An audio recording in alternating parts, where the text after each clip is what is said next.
an apple and a carrot to make a butterfly. This is really simple. If you don't know how to use a knife, ask your parent, but you should cut it. If you want, you can scrape it, but I like the sides. And then you just cut on both sides. You won't need this, but you can even cut it and then eat it for like another snack. So we're making quick snacks for the evening.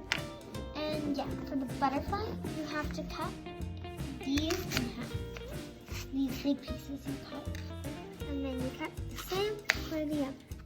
Then keep these on your plate you're gonna use.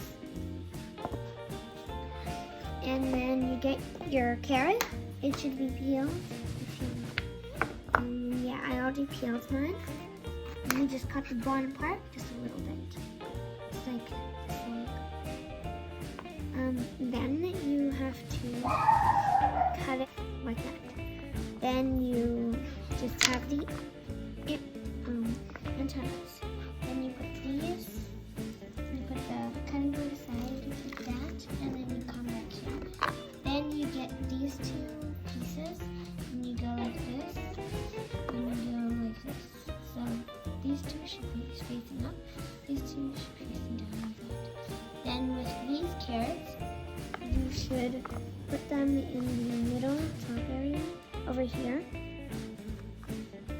You can shorten them if you want. I'm going to do that because I think these are too long. And if you want, you can make them the same size. I'm doing that. Same size. Like that.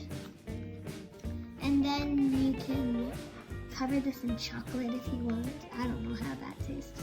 I didn't try it.